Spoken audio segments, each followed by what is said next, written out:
The third president of our country was Thomas Jefferson from 1801 to 1809. Jefferson was a Virginian. He was born in Virginia. He was a planter, meaning that he owned a plantation or a very large farm. And he was born on April 13th, 1743. He became a lawyer, and he again owned his plantation. And he married Martha Skelton in 1772. Jefferson was one of our great founding fathers. He served in our First Continental Congress, and he was involved in the Second Continental Congress with writing the Declaration of Independence. We call him the father of the Declaration. He served as an ambassador to France during and after the Revolution, so he was vital, and along with Ben Franklin, in getting the French to support the Americans during the American Revolution. He was the governor of Virginia many different times, and he served as the Secretary of State under George Washington. So he went back and forth to Europe and all over the world, securing America's place in the world. He served as the vice president to John Adams, and he then was eventually elected as the third president in 1800. His vice president was Aaron Burr, and he died in 1826 on the same day as John Adams, 4th of July, 1826. Now, during Jefferson's presidency, there were all kinds of different problems, but there were a lot of successes as well. He wanted to build a small but very strong government. That's part of his Democratic-Republican leanings. He wants the government to be small, not overreaching. He wanted a country of smart, well-educated farmers versus businessmen that were only caring about money. So Jefferson, he wanted to limit the power and the size of the federal government. At the same time, he wanted to keep our nation strong. So he wanted to limit the power and cut spending, so he repealed the whiskey tax. He got rid of a lot of different positions in the federal government, and he cut the military. And that's a major source of spending, is always has been and always will be the military. Jefferson, even though he cut the Navy and the Army, he took a really tough stand on piracy. For years, Barbary pirates in the Mediterranean had been attacking and taking over American ships, and so the U.S. had been kind of bribing those pirates, giving them money so that they leave us alone.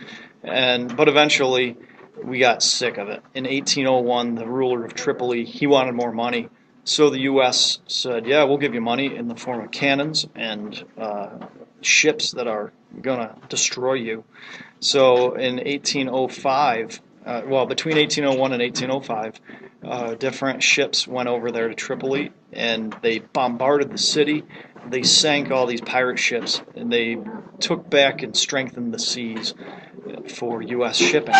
In 1805, the rulers in Tripoli signed treaties with the U.S. saying that they would not allow piracy anymore. So that was a great win for Jefferson. He also strengthened the judicial branch. The judicial branch interprets laws, and they have the power of judicial review, meaning that they can look at a law and declare it to be unconstitutional. So during his presidency, there was this issue called Marbury versus Madison. William Marbury was appointed by President John Adams as a federal judge. Adams made the appointment in the last hours of his presidency. So to be approved, he would have to be, or Congress would have to approve his appointment. Congress didn't have time to approve the appointment before Adams went away, went and retired. When Jefferson became president, he wanted to prevent the appointment from becoming official. So he told James Madison, his Secretary of State, not to deliver the appointment to Congress. And so for people that supported Marbury and Adams, all those Federalists, they got really mad about that. They said, "James Madison, you have to do your job. Your job is to deliver the appointment to Congress so we can vote on it."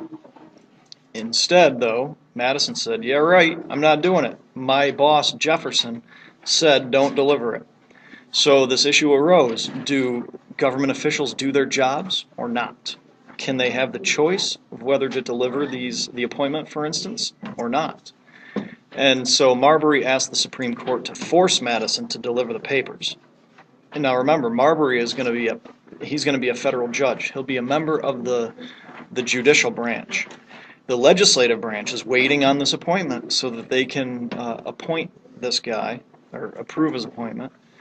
And the executive branch is the one that's holding all this up. So we have a lot of different issues here. Checks and balances, separation of powers. And so finally, well, Congress had this law called writs of mandamus. Under this law, the courts could order a government worker to carry out their duties. Any government worker. But the Supreme Court, they reviewed writs of mandamus, and they said this law is unconstitutional. The courts cannot order government workers to do their jobs. And so they struck down that law. And that was the first time that the courts used their power of judicial review. And that's very important to remember. We're going to ask this on a test. We're going to ask it on your final. You're going to see it all through your career. Marbury versus Madison. The issue is writs of mandamus. Can the federal courts tell government workers to do their job? And using the power of judicial review, the Supreme Court said no, they cannot. They struck down that law. They got rid of it. They said the law is unconstitutional. All right, under Jefferson, our country expanded a lot. Jefferson purchased the Western Territory, the Louisiana Territory, and it's called the Louisiana Purchase. Even before the American Revolution, Americans had been moving west beyond the Appalachian Mountains, and so Vermont, well, that's an eastern state, but that was a new state added in 1791. Kentucky became a new state in 1791. Tennessee became a new state in 1796. And then settlers kept moving west into Mississippi Territory and the Northwest Territory. So in 1803, a couple different incidences came together. Napoleon Bonaparte in France, he wanted money. He knew that there was really no hope for settling French territories over here in North America. So he sold the Louisiana Territory to the U.S. for $15 million, which was a serious bargain. It doubled the size of the United States.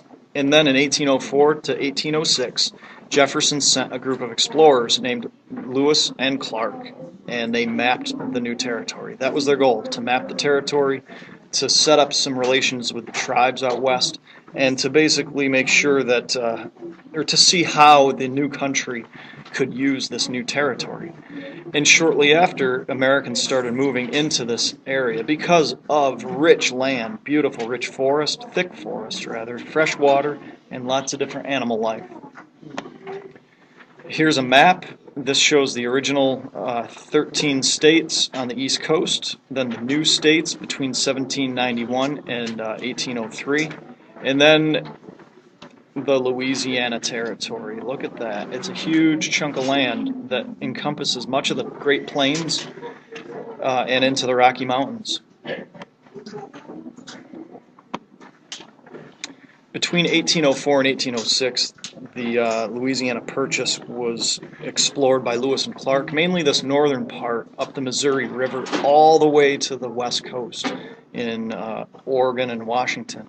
In this area, still today, you can take the Missouri River and explore and see some of the greatest sights of our country, all through Yellowstone Park, the Rocky Mountains, Idaho, Washington. It's really awesome up here. And the reports of Lewis and Clark led many thousands of people to travel west into this new land and claim their own land. Now, again, our country began arguing with Britain. During the early 1800s, the U.S. tried to remain neutral between France and Britain as they fought during Napoleon taking over Europe. But both countries continued to take my kids are so loud here. Quiet. All right. Both England and France continued to take American ships and impress American soldiers. Impress them. doesn't mean they would do a song and dance and the Americans would say, wow, you guys are awesome. Impress means they would take American sailors and put them to work for the French Navy or the British Navy. So, to respond to this, Jefferson passed the Embargo Act. Jefferson and Congress, rather, passed the Embargo Act of 1807. Under this law, American merchants could not trade with any foreign nation. And because of that, American merchants lost a ton of money, and this really weakened Jefferson. It was just silly for Congress and Jefferson to think that we could survive as a nation and not trade with foreign nations.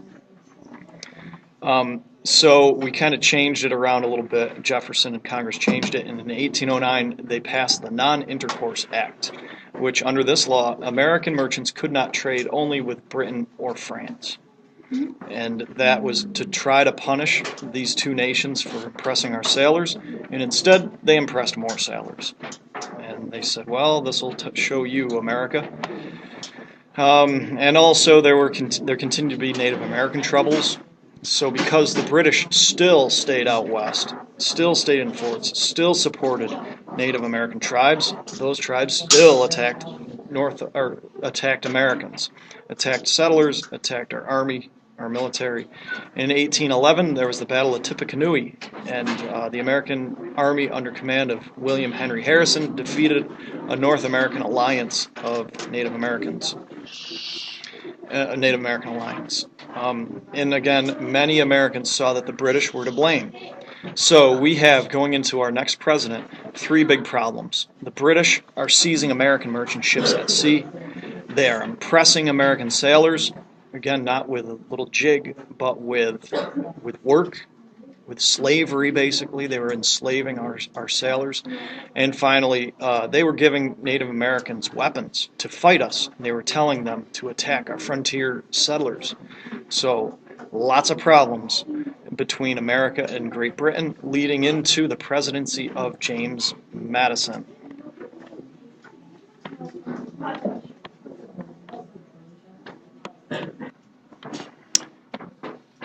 All right, the next president that we're going to look at is James Madison. He was president from 1809 to 1817. He served 2 terms, and then he went on with his life afterwards. He was born in Virginia on March 16th, 1751. He became a lawyer, and he was married to Dorothy or Dolly Todd in 1794. Dolly Madison is one of the more famous women in our nation's history, and we'll see why in just a little while. His political career was also quite impressive.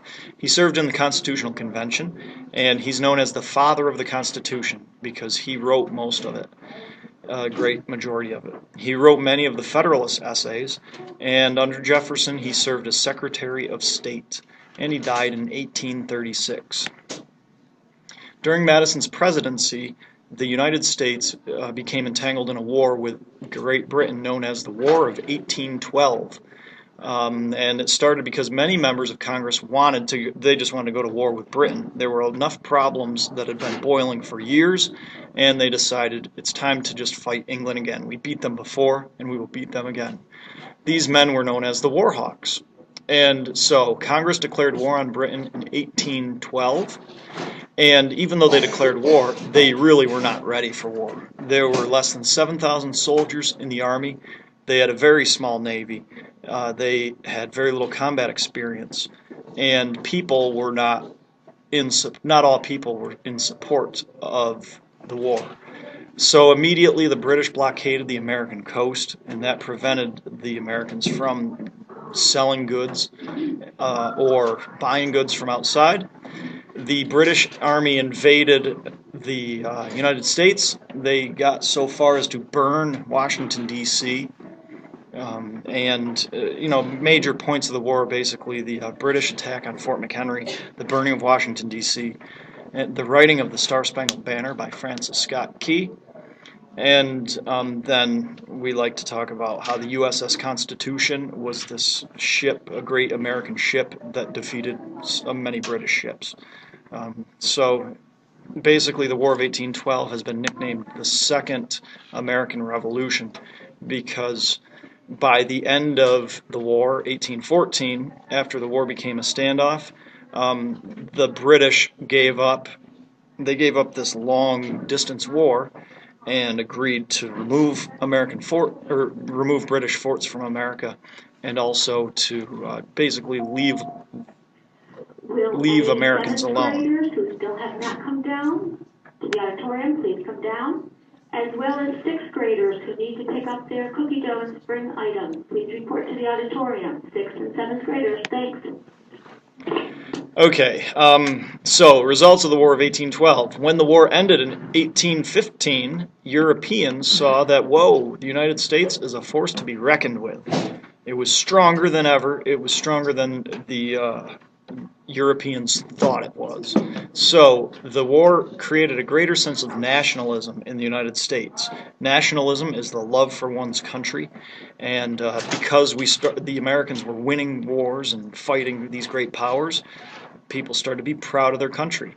Also, the U.S. economy grew and expanded. Americans were more prosperous, manufacturing increased, trade increased, the seas were safer, it was just safer to do business, and people made a lot more money than they were in the past. And then also the Republican Party increased its power in the government. And by this point, the Federalists were kind of just falling apart. They were wasting away and becoming a party that really didn't matter much anymore.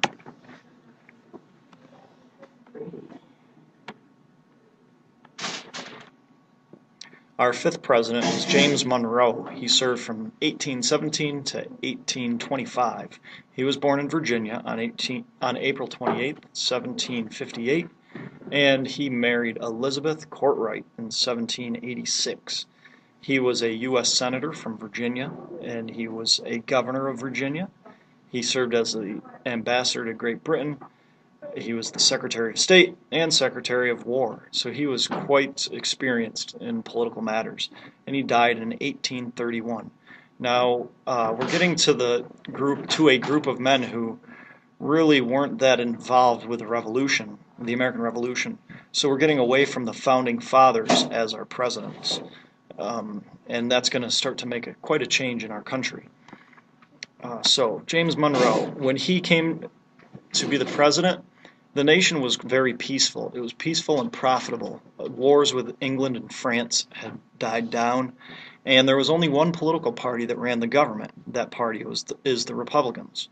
So Americans, they were basically happy with the government because they were successful, and the economy was growing. Americans were prosperous. And all of this period of time during Monroe's presidency is called the era of good feelings. People were happy, and there just weren't a lot of big problems in the country. Now, Congress was led mainly by three outspoken men, and then all of their followers would vote along their lines. So John Calhoun, he was from South Carolina, and he supported policies that favored the South. Daniel Webster was from Massachusetts. He favored policies that supported the Northeast. And Henry Clay from Kentucky supported policies that favored the West.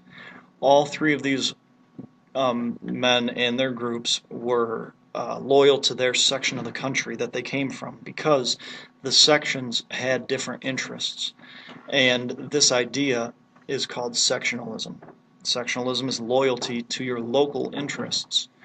And sectionalism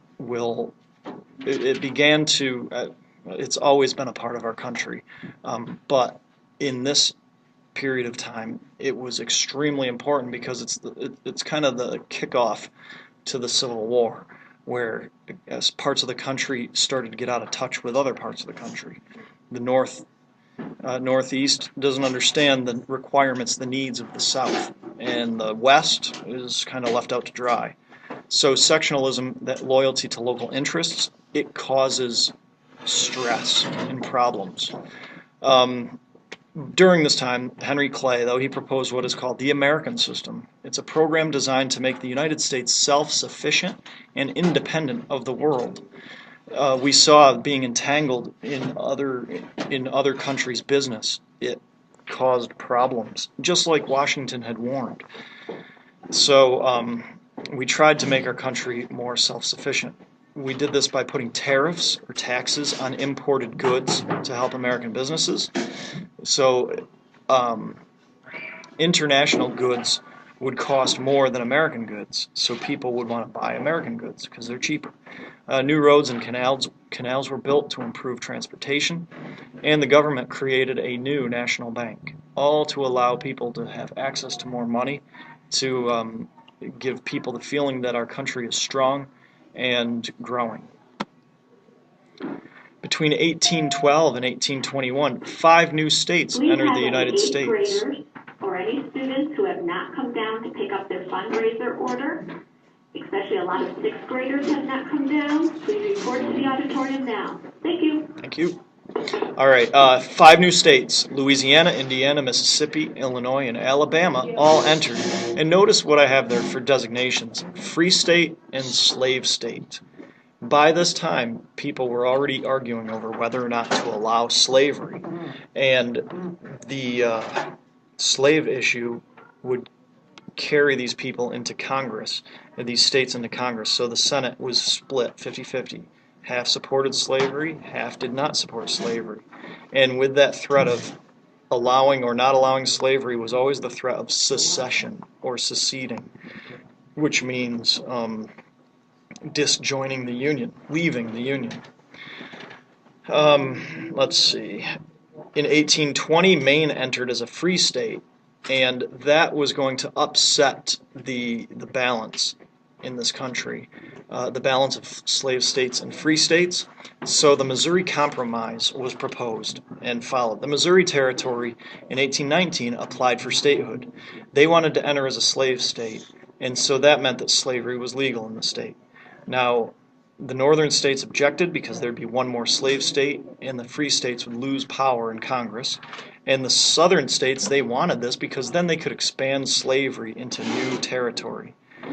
By this time, many states, many people, and much of the northern part of the country, they wanted to prevent slavery from spreading anywhere into the new territory.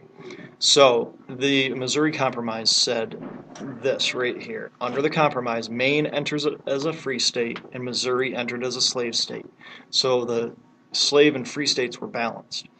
But slavery was allowed south of the 3630 north latitude line, but not allowed north. So there's a line drawn that you can see here, right here, that no slavery is allowed above it, but slavery is allowed below it. So that for a while kept the balance between slave and free states as it was balanced. And hopefully, people hoped that it prevented the spread of slavery. Between 1810 and 1824, Spain lost control of its colonies in the Americas. So the United States benefited from this because they took over much of the Spanish territory in Florida. President Monroe began a policy designed to end European influence and involvement in American affairs. And in 1819, the U.S. paid $5 million to Spain for Florida, and acquired it in the Adams-Onis Treaty. Now, the next huge piece of information that you have to know for President Monroe is called the Monroe Doctrine. It was passed in 1823, and it really defined our foreign policy, the United States foreign policy, for the next 150 years. So President Monroe announced a new policy that the U.S. government would follow. The policy is known as the Monroe Doctrine, and it says that the U.S. would stay out of European affairs. We wouldn't get involved, just like we had been saying we wouldn't be involved for years. It also said that Europe was to stay out of the Western Hemisphere, or out of North and South America. And it said that the U.S. would oppose any European attempt to colonize the Americas. So it was kind of like a warning shot over Europe. It said, stay out. And Europe, well, it was up to them. They could either push it, they could try to take colonies and fight the Americans, or they could follow the warning and stay out. So for the next, like I said, 150 years or so, the Monroe Doctrine really did keep the European powers away from North and South America. They were afraid to fight another war, afraid to fight this powerful country, America.